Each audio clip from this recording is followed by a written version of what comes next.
बिस्मिल्लाहिर्रहमानिर्रहीम। अस्सलाम वालेकुम बच्चों, कैसे हैं आप? उम्मीद करता हूँ ठीक होंगे। So welcome to lecture number 12 of computer science. हम अभी तक जो है वो डिस्कस कर रहे थे कि जो सॉफ्टवेयर डेवलपमेंट या सिस्टम डेवलपमेंट लाइफ साइकिल है उसके अंदर हमें किस किस चीज़ की ज़रूरत है। और हमने डिस्कस किया था, क्या डिस्कस किया था बोला, हम जो थे वो प्रिलिमिनरी इन्वेस्टिगेशन वगैरह जो थी वो हमने डिस्कस कर ली थी। अब उसके आगे जो है हम देखेंगे सिस्टम एनालिसिस। अब ये स्टार्ट करने से पहले ज़रूरी है, खैर ज़रूरी तो नहीं क्योंकि इसके अंदर भी हम वो चीज़ें रिपीट करेंगे, लेकिन मैं उम्मीद करता हूँ कि अगर आप इस लेक्चर पे हैं तो आप पीछे से लेक्चर जो है वो लेके आए होंगे। तो वो जो प्रिलिमिनरी इन्वेस्टिगेशन है वो ज़रूरी इसलिए है कि कोई भी काम जब स्टार्ट किया जाता है, कोई अभी हम एक और इसको एंगल से देखेंगे। आप एक सॉफ्टवेयर हाउस के अंदर मौजूद हैं और सॉफ्टवेयर हाउस के अंदर आपके एक टीम है, क्योंकि सॉफ्टवेयर हाउस के अंदर डिफरेंट टीम्स होती हैं ना, काम कर रही होती हैं डिफरेंट प्रोजेक्ट्स के ऊपर। तो उन्होंने कहा जी ये हमारे पास एक क्लाइंट आया, इसको आप जाके देखें, इसका टेस्ट वगैरह लें, रिव्यू टेस्ट वगैरह तो नहीं लें, इसके आप देखें, इसके क्वेश्चन वगैरह रिकॉर्ड करें और इसका जो है ना एप्लीकेशन पे काम स्टार्ट करें। तो आपने उससे जो है वो सारे का सारा डाटा लेना होता है और फिर वो इन्वेस्टिगेशन, प्रिलिमिनरी इन्वेस्टिगेशन जो है वो करके तो फिर बताना होता है कि अपने पहले फ़ाइल जमा करवानी होती है कि ये हमने सोचा है और फिर ये बजट अब हमें आप लोगों से चाहिए, इतनी टीम हमें चाहिए और इतना टाइम हमें चाहिए। तो फिर सॉफ्टवेयर हाउस वालों ने भी चेक एंड बैलेंस रखना होता है क्योंकि उन्होंने अपने क्लाइंट्स को भी सेटिस्फाई करना होता है। तो इसलिए जब वो हमने डिस्कस कर लिया कि जब आपने रिपोर्ट दे दी, आपको जो है वो सॉफ्टवेयर उसने कह दिया ठीक है जी आप काम स्टार्ट करें, आपको बजट भी इतना दिया जाएगा, आपकी टीम में भी इतने लोग हैं, आप उनका यूज़ करें, आपको इतना टाइम भी देते हैं और आपने इतने टाइम के अंदर क्या है हमें रिपोर्ट देनी है कि आपने क्या काम किया और हमें कोई ना कोई आउटकम देना है। उसके लिए हम क्या करते हैं कि जब वो रिपोर्ट बन गई उसके बाद सिस्टम एनालिसिस की स्टेज आती है। डिफरेंट स्टेजेस है ना जो है SDLC की, ठीक है, डिफरेंट स्टेजेस हैं। तो अब हम जो है वो सिस्टम एनालिसिस की स्टेज पे आ गए हैं। इसमें क्या हो रहा है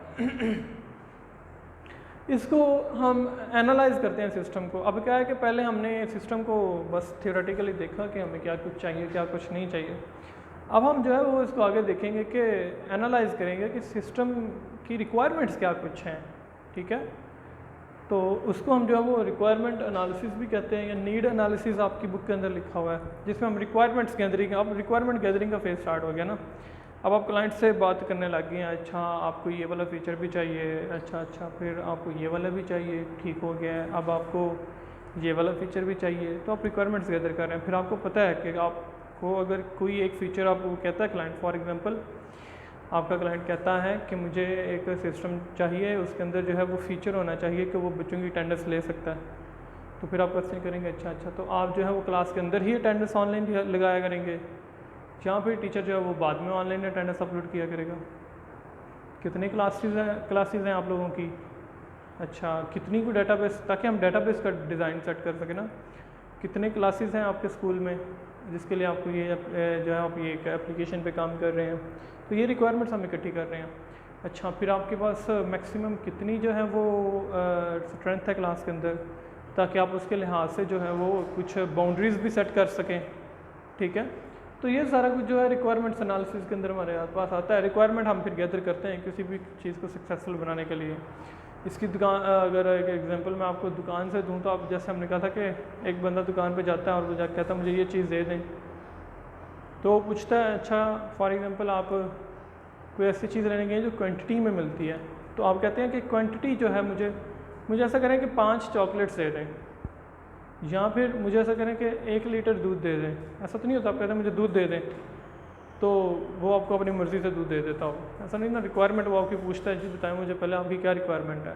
तो सेम इधर ही जो अपना क्लाइंट होता है उससे पहले रिक्वायरमेंट्स हम लेते हैं, लेकिन ये रिक्वायरमेंट जो है वो दुकान की रिक्वायरमेंट से वेरी इसलिए करती हैं कि ये एक एप्लीकेशन है कंप्लीट और इसमें आने वाली सारी ज़िंदगी के लिए चलना होता है। अपडेट्स जो है वो हम साथ साथ फिर थोड़ी थोड़ी देते रहते हैं। फिर जब रिक्वायरमेंट एनालिसिस हो गया है, आपको पता है अच्छा ये काम हमने करने हैं, ये चीज़ें हमें चाहिए इसके लिए, फिर हमारे पास आ जाएगी डाटा गैदरिंग। डाटा गैदरिंग अब क्या है कि अब आपको पता है सारा इंफॉर्मेशन टेक्नोलॉजी का दौर है, तो सारी के सारे डाटा जब तक अवेलेबल नहीं होगा तब तक एप्लीकेशन जो है वो कोई भी नहीं बन सकती। इसकी एग्जांपल हमने पहले भी देखी थी कि डाटा या इंफॉर्मेशन की इंपॉर्टेंस क्या होती है, उसके सिवा कोई भी काम जो है वो नहीं, उसके अलावा जो है कोई भी काम नहीं हो सकता, मुमकिन ही नहीं है। तो डाटा गैदर किया जाता है पहले कि अच्छा एप्लीकेशन जो चाहिए उसके लिए क्या है कि क्या क्या क्या होना चाहिए, हमारे पास कौन कौन सा डाटा होना चाहिए। फॉर एग्जाम्पल कोई बंदा कहता है मैंने स्कूल की एप्लीकेशन बनवानी है, तो स्कूल का क्या नाम है, उसके अंदर कितने क्लासरूम्स हैं, हर क्लासरूम के अंदर कितने बच्चे हैं। अच्छा अगर उनको अपना फिर टाइम टेबल भी बनाना पड़ेगा, तो आपके पास कितनी फैकल्टी है, कितने टीचर्स मौजूद हैं, कितने क्लासरूम्स जो हैं वो मौजूद हैं, ताकि उसके लिहाज से टीचर्स के लेक्चर्स जो हैं वो टाइम टेबल के अंदर सेट किए जा सकें। या फिर जो है वो आप कितने दफ़ा जो है वो एक मंथ में टेस्ट लेते हैं, ठीक है। तो ये रिक्वायरमेंट एनालिसिस और डाटा गैदरिंग ऑलमोस्ट सेम है। मोस्टली ये काम जो है वो रिटन डॉक्यूमेंट में होता है। ये जो देखें ना डाटा गैदरिंग की डिफरेंट टाइप्स हैं, ये एक तरह से कम्युनिकेशन हो रही है। अब पहले हमने कम्युनिकेशन डिस्कस किया था, तो जब उसने ये बता दिया कोई भी, तो हम वो कहते हैं कि अच्छा आप ऐसा करें कि डॉक्यूमेंट हमें दे दें जिसके अंदर आपने बताया हो कि ये चीज़ें हमें चाहिए, ठीक है। फिर उसको फर्दर जो उसमें से अगर हमें कोई चीज़ नहीं समझ आएगी तो वो हम आपसे पूछ लेंगे। और ऐसा ज़रूरी होता है, क्यों ज़रूरी होता है कि आपने ये चेक करना होता है कि क्या वो काम हो भी रहा है, जो है वो रिटर्न डॉक्यूमेंट जो वो दे देता है, ताकि बाद में वो उससे वेरीफाई कर सके कि मैंने तो ये चीज़ें इस डॉक्यूमेंट के अंदर देखे ना, आपको लिख के दी थी, मुझे ये चीज़ें चाहिए लेकिन मुझे आप लोगों ने वो चीज़ें दी नहीं हैं।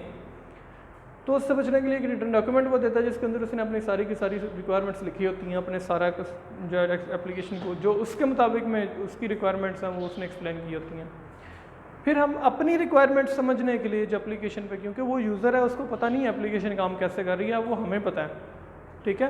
तो हमने जब उसको देखना है कि वो कैसे काम कर रही है, तो फिर हमने इंटरव्यू ले सकते हैं कि अच्छा ऐसा करें आप एक दिन आएँ और हमें अपनी एप्लीकेशन के बारे में बताएं, फिर हमें जो जो इन्फॉर्मेशन चाहिए होगी वो हम आपसे पूछ लेंगे। या फिर क्वेश्चनर बना के हम दे सकते हैं, अच्छा ये ना कुछ क्वेश्चन हैं इनको आंसर कर दें ताकि हमें ना थोड़ा बहुत अच्छी तरह से आइडिया हो जाए कि आप क्या करना चाह रहे हैं या आप किस तरह की एप्लीकेशन आप चाह रहे हैं। उसके बाद ऑब्जर्वेशन आ जाती है। तो अक्सर ऐसा होता है कि जब आपको नहीं समझ आ रही होती कि यार नहीं ये बंदा ना समझा नहीं पा रहा कि इसको क्या चाहिए, तो कुछ ऐसा होना चाहिए कि हमारी अपनी टीम जो है वो जाए और इनका सिस्टम सारा ना समझ के आए कि वहाँ पे क्या हो रहा है और ये जो है किस मसले का सलूशन जो है वो चाह रहे हैं, उसके लिए एप्लीकेशन चाह रहे हैं। तो खुद अपनी ऑब्जर्वेशन से जो टीम वो सॉफ्टवेयर उस वाले भी भेजते हैं कि चले जाए आप खुद से ऑब्जर्व करके आए कि ये क्या चाह रहे हैं।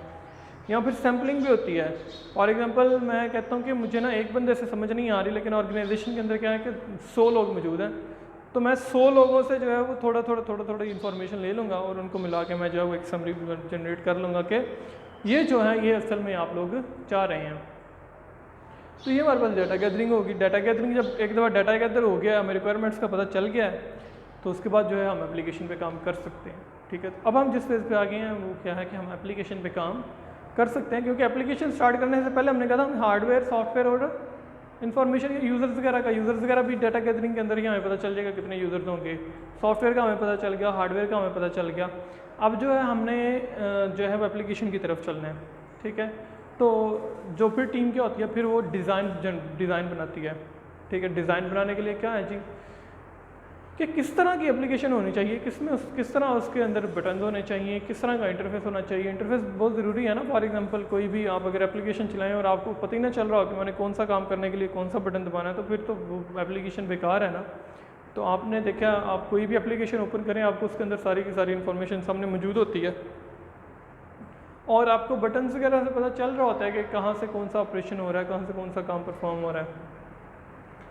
तो उसके लिए हम जो है वो डाटा एनालिसिस करते हैं कि जो डाटा हमारे पास आया है, जब वो आ गया हमारे पास, तो उसके साथ हम डाटा को यूज़ कैसे करेंगे अपनी एप्लीकेशन के अंदर, कौन सा डाटा पहले आना चाहिए और फिर उससे जो है वो अगला डाटा जो है वो ऑटोमेटिकली हम उसकी तरफ चल सकते हैं। फॉर एग्जांपल देखें, अब टीचर क्लासरूम के अंदर आता है, आते ही वो अटेंडेंस लेता है और क्लास स्टार्ट करता है। यहाँ फिर अटेंडेंस लेते हुए वो अपनी क्या है कि पहले जब टीचर क्लासरूम के अंदर एंटर होता है तो वो बाहर से अपनी अटेंडेंस लगा के आता है, अंदर आके वो बच्चों की अटेंडेंस लगाता है। या फिर ऐसा नहीं हो रहा कि टीचर अपनी अटेंडेंस लगा ही नहीं रहा और वो आ रहा है बच्चों की अटेंडेंस लगा रहा है और जो है वो पढ़ा रहा है, या फिर वो बस पढ़ा रहा है और अटेंडेंस जो है वो किसी रजिस्टर पे नोट कर रहा है और बाद में जाके अपनी अटेंडेंस भी लगा रहा है और बच्चों की अटेंडेंस भी लगा रहा है। तो ये सारे का सारा कुछ कहाँ पे है कि ये सारे का सारा कुछ हम डाटा एनालिसिस में डिसाइड करेंगे कि हमने DFDs यानी कि डाटा फ्लो डायग्राम्स के थ्रू हम बना के दिखा देंगे कि अच्छा ये फ्लो है सारा जो है वो डाटा का, और इससे फिर हम जो है वो बता सकते हैं कि क्या हिसाब है क्या हिसाब नहीं है, किस तरह से इसको लेके आगे चलना है और किस तरह से इसको आगे लेके नहीं चलना। अच्छा, अब क्या है कि हमने ये देखना है कि जब DFDs बन गई हैं, डाटा फ्लो भी हमें पता चल गया कि अच्छा इस तरह से डाटा फ्लो हो रहा है एप्लीकेशन के अंदर। जैसे क्या है कि आप जब ओपन करते हैं अपनी एप्लीकेशन जब ओपन करते हैं तो उसके अंदर सबसे पहला क्या काम होता है, आपके पास डिफरेंट क्लासरूम्स शो हो रहे होते हैं, ठीक है। तो ये हमारे पास पहला स्टेप है। आप कहते हैं मैंने अभी ना इंग्लिश का लेक्चर लेना है, इंग्लिश के ऊपर क्लिक करते हैं और आगे उसके अंदर आप जो आते हैं हमारे पास कौन सा पेज ओपन होता है भला, डिस्कशंस वाला ही, ठीक है। उधर स्ट्रीम्स उसका नेम है, स्ट्रीम्स उस जो सेक्शन का नेम है, स्ट्रीम्स ओपन हो जाती हैं। आप जो है वो देखते हैं कि हमारे पास अच्छा ये वाली डिस्कशंस हो रही हैं। आप कहते हैं अच्छा मुझे इन डिस्कशंस में से इस पे जाना है, आप उसके अंदर जाते हैं, अगर वो लेक्चर है तो उसके अंदर जाते हैं, वो लेक्चर लेने लग जाते हैं। यानी कि एक फ़्लो है ना, उस फ्लो के बगैर तो नहीं है काम जो हो रहा, कि ऐसा तो नहीं होता कि आप बस फ़ोन पकड़ते हैं और आगे से वही ओपन हो जाता है जो आप चाह रहे होते हैं, ऐसा नहीं होता। तो डाटा फ्लो जो है वो ज़रूरी है। तो इसके लिए हमारे पास DFDs या डाटा फ्लो डायग्राम जो है ये बनाई जाती हैं डाटा को शो करने के लिए कि एप्लीकेशन के अंदर जो फ्लो ऑफ डाटा होगा वो किस तरह से होगा। फिर एनालिसिस रिपोर्ट हम बनाते हैं। जब ये सारे स्टेप्स हो जाते हैं, ये सारे स्टेप्स हो गए हैं, जब पहले हमने एक रिपोर्ट दे दी थी प्रिलिमिनरी इन्वेस्टिगेशन के बाद हमने रिपोर्ट सबमिट करवाई थी, जिसके बाद हमें उन्होंने कहा था अच्छा आप एनालिसिस वगैरह करें, डाटा गैदर करें ना, हमें बताएं कि क्या आपको जो है वो कितनी देर लगेगी, क्या कुछ होगा, और वो सब कुछ हम बता देते हैं, हमें स्टेज देते हैं। फिर हम जो है जब ये सब कुछ इधर तक आ जाता है तो उसके बाद एक एनालिसिस रिपोर्ट होती है कि हमने ये सब कुछ किया है, क्योंकि प्रिलिमिनरी इन्वेस्टिगेशन जो है वो और होती है, उसमें से आप हो सकता है अपने हिसाब लगा कि मैं 1 महीने के अंदर ये सारा काम कर सकता हूँ और मुझे इतनी टीम की ज़रूरत है, इतनी कॉस्ट की ज़रूरत है। लेकिन जब आपने डाटा इकट्ठा किया, जब आपने रिक्वायरमेंट्स उसकी ले ली और आपने डाटा फ्लो डायग्राम बना ली, तो आपने हिसाब लगाया यार मैंने तो गलत हिसाब लगा लिया, ये तो बहुत ही ज़्यादा डाटा है और इसको मैनेज करने के लिए तो मुझे एक बड़ी टीम की ज़रूरत है और बहुत ज़्यादा बजट की ज़रूरत है। या फिर आप इसके रिवर्स भी जो है वाइस वर्सा भी हो सकता है कि यार ये तो थोड़ा सा काम है, ये तो 2 बंदों का काम है, मैंने हमें इतनी ज़्यादा कॉस्ट भी कह दिया और इतना ज़्यादा कुछ कह दिया। तो अब दोबारा से एनालिसिस रिपोर्ट देते हैं, ठीक है, जो कि वो ये सारे के सारी रिक्वायरमेंट्स बताती है और जिसको देख के वो जो है वो सॉफ्टवेयर हाउस वाले खुद भी ये हिसाब लगाते हैं कि हाँ जी वाकई ना आप लोगों को इतनी चीज़ों की ज़रूरत है और इतनी चीज़ों की ज़रूरत नहीं है और आप ये चीज़ें यूज़ कर सकते हैं और ये चीज़ें यूज़ नहीं कर सकते। तो जब वो एनालिसिस रिपोर्ट सबमिट हो जाती है उसके बाद जो है आ जाता है अब एप्लीकेशन बनाने का फेज़, ठीक है। पहले एप्लीकेशन पे काम यहाँ पे स्टार्ट हो गया था, ठीक है, डाटा गैदर और डाटा फ्लो वगैरह एप्लीकेशन के लिए ही हुआ था। अब जो है डिज़ाइन जो ये फेज़ है, यहाँ से हमने एप्लीकेशन के ऊपर काम शुरू कर दिया। तो डिज़ाइन जो है, डिज़ाइन बनाना शुरू कर दिया है। अब डिज़ाइन में क्या हो रहा है, सिंपल आपने ऐसा किया कि आप कहते हैं कि ये फॉर एग्जांपल मैं मोबाइल की एप्लीकेशन बना रहा हूँ, ये मोबाइल की स्क्रीन है, ठीक है, ये उसकी जो है नीचे चलें, ये मोबाइल की स्क्रीन है। पहले ना ये एक बटन होना चाहिए और फिर इसके ऊपर जैसे ही यूज़र क्लिक करे तो फिर ये वाला इंटरफेस जो है ना ये आ जाना चाहिए। जब ये इंटरफेस आ जाएगा तो इसके अंदर यहाँ पे ये डाटा शो होना चाहिए और यहाँ पे फिर एक बटन होना चाहिए नेक्स्ट का। इसके ऊपर जब यूज़र क्लिक करे तो उसको अगली स्क्रीन पे ले जाए और वो अगली स्क्रीन के ऊपर फिर ये वाली सारी रिक्वायरमेंट्स जो है ना ये वाला सारा डाटा हो। तो ये मतलब एक डिज़ाइन ना एक शो मैंने करना चाहा कि इस तरह से होता है। लेकिन डिज़ाइन में हमारे पास 2 तरह के होते हैं, एक लॉजिकल डिज़ाइन होता है और एक हमारे पास फिज़िकल डिज़ाइन होता है। ये जो मैंने आपको एग्जांपल दिया है ये मेरे पास जो है ये फिज़िकल डिज़ाइन की एग्जांपल है।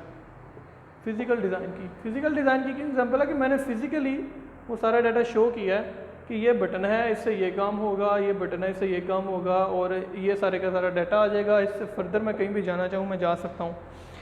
लेकिन जैसे फॉर एग्जांपल आप देखें, आप जाते हैं अकाउंट लॉगिन करते हैं जब आप, तो आप क्या देखते हैं कि आप लोगों ने पहले जो है वो सेटिंग्स पे क्लिक किया, सेटिंग्स में चले गए, फिर अकाउंट्स एंड बैकअप पे क्लिक किया, अकाउंट्स एंड बैकअप में आ गए। अकाउंट ऐड करने के लिए ऐड अकाउंट्स पे क्लिक किया तो ऐड अकाउंट वो आ गया, आपको अगली ऑप्शन दे देगा। आपने फिर आगे से जो अकाउंट ऐड करना है उसके ऊपर क्लिक किया, वो आपको उससे अगली ऑप्शन दे देगा। फिर आप वो फिल करेंगे, वो आपको उससे अगली ऑप्शन दे देगा। आप वो फिल करेंगे, वो आपको उससे अगली ऑप्शन दे देगा। तो ये सारा तो फिजिकल डिज़ाइन जो आपको प्रॉपर लेके चल रहा है। लेकिन वो डिज़ाइन भी ज़रूरी है जो कि लॉजिकल डिज़ाइन है, जो एप्लीकेशन का लॉजिक है उसको डिसाइड कर रहा है। आपने लिखा 2 + 2 4, 2 + 2 = 4, लिखने में 2 + 2 = 4 हो गया, लेकिन लॉजिक उसके पीछे क्या था? 2 + 2 4 क्यों हुआ? होने को 6 भी हो सकता था, लेकिन 4 क्यों हुआ? ठीक है, अब तो हमें पता है वो 4 हुआ, तो वो 4 क्यों हुआ वो लॉजिक है उसका। ठीक है, तो वो लॉजिक जो है एप्लीकेशन का वो हमें नज़र नहीं आ रहा होता। ठीक है, नज़र हमें बस यही आ रहा होता है कि ये काम हो रहे हैं, लेकिन उसके बैक एंड पे लॉजिक हमेशा बैक एंड, फ्रंट एंड और बैक एंड दो चीज़ें होती हैं हमारे पास। तो बैक एंड के लिए जो होता है ना वो लॉजिक नेसेसरी होता है कि जब आप, अब इसी कोड के अंदर मैं आपको जो है वो लॉजिकल डिज़ाइन भी एक्सप्लेन करता हूँ। ये बटन क्लिक किया, जब यूज़र ये बटन क्लिक करेगा तो ये होगा शो मोर डाटा के लिए। जब शो मोर डाटा के लिए वो यूज़र क्लिक करेगा तो डाटाबेस के अंदर जो डाटा मौजूद होगा ना, जो किसी ने लिख के रखा होगा, तो उसको अपेयर कर देना चाहिए। तो वो फ़ौरन से वो वाला डाटा अपेयर हो गया। अच्छा, फिर वो कहता है कि अब नेक्स्ट चले जाओ, मैंने लॉगिन करना है। वो नेक्स्ट का बटन क्लिक करेगा, उसको नेक्स्ट विंडो पे लेके आए और ये विंडो अपेयर हो जाए। और यहाँ पे वो पूछे उससे एंटर योर लॉगिन, वो अपना लॉगिन एंटर करे, फिर नेक्स्ट पे एंटर करे तो वो जो लॉगिन है उसको डाटाबेस के अंदर जाके स्टोर कर दे। फिर नेक्स्ट पे एंटर करे और कहे कि मैंने पासवर्ड लिखना है, पासवर्ड लिखे और वो उसको डाटाबेस के अंदर ले जाए। जैसे ही वो कन्फर्म का बटन दबाए वैसे ही वो ईमेल और पासवर्ड को डाटाबेस के अंदर जो हमारे पास डाटा सेव है उसके साथ मैच करने लग जाए, और मैच करके वो हमें ये बता दे कि हमने जो अकाउंट डिटेल्स दी हैं वो सही हैं कि गलत हैं। और अगर वो सही हैं तो वो हमें इससे आगे ले जाए और अकाउंट को लॉगिन कर दे, अगर गलत है तो वो वापस उसी स्क्रीन पे ले आए। ये सारा एप्लीकेशन का लॉजिक है, लेकिन ये चीज़ें आपको होती नज़र नहीं आती। आपको सिर्फ जब आपने पासवर्ड नेम लिख दिया इधर और भी पासवर्ड भी लिख दिया, ईमेल और पासवर्ड लिख दिया, अब आपने इधर कंटिन्यू का बटन उस पर दबाया तो आपको बस ऐसे ऐसे ऐसे सर्कल ही घूमता नज़र आ रहा है, या फिर लोडिंग के लिए ऐसे ऐसे बटन आपको नज़र आ रहे हैं कि बस लोडिंग हो रही है, लेकिन वो लोडिंग हो किस चीज़ की रही है बेसिकली ये मैटर करती है। ये लॉजिकल डिज़ाइन होता है कि डाटाबेस के अंदर या फिर जो भी लॉजिक एप्लीकेशन का वो उसके पीछे क्या है। अगर कोई कैलकुलेशन हो रही है, अगर कोई कुछ भी हो रहा है तो वो सारे का सारा उसका लॉजिक है। तो लॉजिकल डिज़ाइन जो है ये बहुत ही इंपॉर्टेंट होता है। फिजिकल डिज़ाइन तो फिर भी हर एप्लीकेशन का डिफरेंट होता है, लॉजिकल डिज़ाइन जो है वो बहुत ही नेसेसरी होता है। अगर मैं रोज़ मेरी एप्लीकेशन का लॉजिक काम नहीं कर रहा और मैं रोज़ जाके बच्चों की अटेंडेंस सेव कर देता हूँ और मैं 1 महीने के बाद अटेंडेंस देखता हूँ और मुझे पता चलता है अटेंडेंस तो कहीं सेव ही नहीं हुई, यानी कि फिजिकल डिज़ाइन आ रहा था, लॉजिकल डिज़ाइन जो है वो काम नहीं था कर रहा, तो अटेंडेंस तो कहीं सेव ही नहीं हुई भाई, अब मैं क्या करूँ। तो उसके लिए लॉजिकल डिज़ाइन होता है जो ये डिसाइड करता है कि बैकएंड पे कहाँ पे सारे काम होने हैं, कहाँ पे नहीं होने। ठीक है, अब जब आपने डिज़ाइन भी बना लिया, लॉजिकल डिज़ाइन भी बन गया, फिजिकल डिज़ाइन भी बन गया, आप लोगों को पता चल गया अच्छा ऐसे सारे का सारा काम होगा, फिर आप एक और रिपोर्ट बनाते हैं और सबमिट करवाते हैं अपने हायर अथॉरिटीज़ जो होती हैं उनको। जब ये काम आपने कर लिया तो फिर क्या है, जब रिपोर्ट आपने सबमिट करवा दिया तो उन्होंने देखा है, उनको पसंद आया, क्योंकि वो क्या होता है कि जो यूज़र होता है उसको भी दिखाना होता है ना, जो क्लाइंट होता है सॉरी उसको भी दिखाना होता है कि अच्छा ये हमने सोचा है आपकी एप्लीकेशन के अंदर ये डिज़ाइन है, ये कलर्स होंगे, ये फ्रंट एंड होगा, ये बैक एंड होगा, ऐसे ऐसे काम करेगा, ऐसे ऐसे काम नहीं करेगा। और अगर वो कहता है कि नहीं यार मैंने तो ऐसे नहीं सोचा, मुझे यहाँ से ना ये चीज़ ऐसे नहीं, मुझे ऐसे करके चाहिए, तो आप वहाँ पे चेंज करते हैं, बजाय इसके कि आप कोडिंग भी कर लें, आप उसको डेवलप भी कर, आप उसको जो है वो जनरेट भी करते हैं एप्लीकेशन को और उसको लाइव भी करते हैं और फिर वो कहे तो फिर आपका ज़ाहिर सी बात है टाइम भी वेस्ट होगा। ठीक है, आपकी टीम की एफर्ट भी वेस्ट होगी, उतनी देर में आपने कोई और प्रोजेक्ट भी कर लिया होना था। ठीक है, तो आपका फिर ज़ाहिर सी बात है कॉस्ट मैनेजमेंट, जो जितने वर्कर्स जो हैं वो सैलरी वगैरह ले रहे हैं, जो डेवलपर सैलरी ले रहे हैं, उनका जितना टाइम वेस्ट हुआ है उन्होंने तो अपनी सैलरी लेनी है। बेशक आप इसको इधर ही बेहतर कर लें, बेशक आगे जाके बेहतर करें, उन्होंने तो अपने आवर्स की सैलरी लेनी है। ठीक है, तो इसलिए उसको पहले जितना पहले हो सकता है एरर को मिटा दिया जाता है। ठीक है, आगे नहीं लेके जाया जाता। उसके बाद हमारे पास कौन सा फेज़ आता है, उसके बाद हमारे पास फेज़ आता है कोडिंग का। कोडिंग, अब कोडिंग क्या है हमारे पास, कोडिंग बच्चों जो है वो आप लोगों को मुझे अब पता नहीं है कि जो मॉडर्न टेंथ है, जो न्यू टेंथ है, उसने क्या है कि अब जो इस साल से 9th और 10th का सिलेबस है ना, उसमें तो उन्होंने प्रोग्रामिंग वगैरह काफ़ी रखी है, क्योंकि मुझे नहीं पता आप लोगों ने मैट्रिक में प्रोग्रामिंग की हुई है या नहीं की हुई। तो जो कोडिंग होती है ना, वो होती है हमारे पास, प्रोग्रामिंग को हम कोडिंग कहते हैं। प्रोग्रामिंग अब क्या होती है कि हम आपस में बात करें, मैंने कहा 2 + 2 = 4, आप सबको पता है, समझ आ गई है। लेकिन ये चीज़ अगर मैंने मशीन में बनानी हो कि मैं जो भी नंबर दूँ, मशीन मेरे से पूछे इंसर्ट नंबर, मैं इंसर्ट नंबर कर दूँ, मेरे से कहे इंसर्ट अनदर नंबर, मैं नंबर इंसर्ट कर दूँ, और वो मैं प्लस का बटन दबाऊँ तो वो मुझे इनका सम करके शो कर दे कि ये जी इनका सम है। ये सॉफ्टवेयर जब मैंने बनाना है ना, तो ये मैंने कंप्यूटर के अंदर कैसे बनाना है। कंप्यूटर की अपनी लैंग्वेजेस होती हैं, सी लैंग्वेज है, पाइथन लैंग्वेज है, जावा लैंग्वेज है, ठीक है, डिफरेंट लैंग्वेजेस हैं। तो आपने ये कैसे उसके अंदर बनाना, C++ है, C# है, हर लैंग्वेज का अपना डिफरेंट इंटरफेस होता है। तो वो लैंग्वेजेस क्या होती हैं, प्रोग्रामिंग लैंग्वेजेस वगैरह, वो एक कम्प्लीटली डिफरेंट टॉपिक है, उधर फिर बाद में कि भाई जब हम पहुँचेंगे तो फिर डिस्कस करेंगे।